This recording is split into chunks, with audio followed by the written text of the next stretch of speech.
Crew Tractor and Supply and Trey Taylor. Y'all know y'all done fucked up, right? Well, for those of you that don't know, that viral sound that's going around, that lock 'em up, it all originated from somewhere. See, there were two black guys that were fishing on what they thought was state property, right? And that was part of the viral sound, right? State property. They were fishing on that state property, but unbeknownst to them, that was owned by somebody. Specifically, Crew Tractor Supply and Trey Taylor. Now, this shop is out there in Virginia, I believe it is, and that is where the young men were fishing. So, prior to the young men about to leave to go back home, or where I think they're from Florida, right? So, but prior to them going back to Florida, the young men wanted to go to the store and clear things up with Trey Taylor and Crew Tractor Supply. The young man then states that he got on the phone with Trey Taylor, had a great conversation with him, and Trey Taylor told him to come into the office, maybe they could go fishing, clear things up, and all that good jazz, right?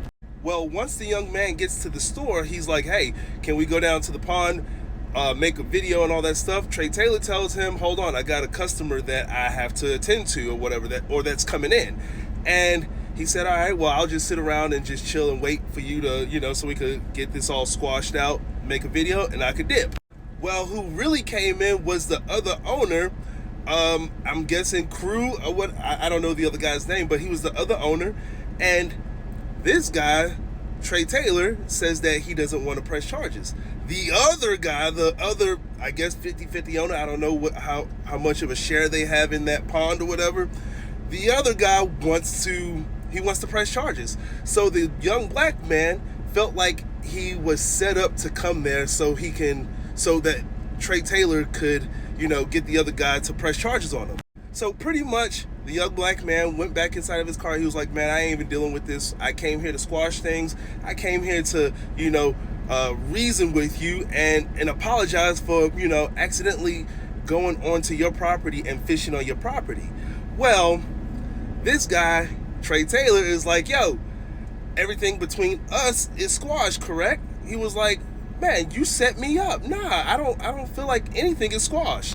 But see, this is the thing about it. This is what I think personally. I think Trey Taylor wanted to set him up to come there so he could get the charges pressed against him, right? And after thinking and remembering all the other past people that have gone on social media and have gotten outed, and their companies have been, the H word. They've been, the Google reviews are off the chain with ones.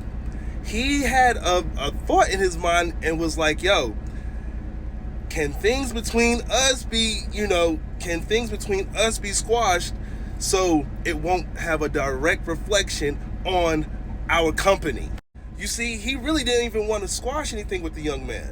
But after a split second of thinking, he was like, you know what? This might not go in my favor if I don't try to squash things between me and him. So, dude, the what you've done is already finished. You feel what I'm saying? Like, you can't come back from that shit. So I'm honestly glad that the young man decided to record again, right? And he, I'm not going to say he did it on purpose. I don't think he did it on purpose, but it was just the way that the camera was set up that he caught the number. He caught who the person was, So TikTok, do your thing. Get on Google review and write them up. Write them up.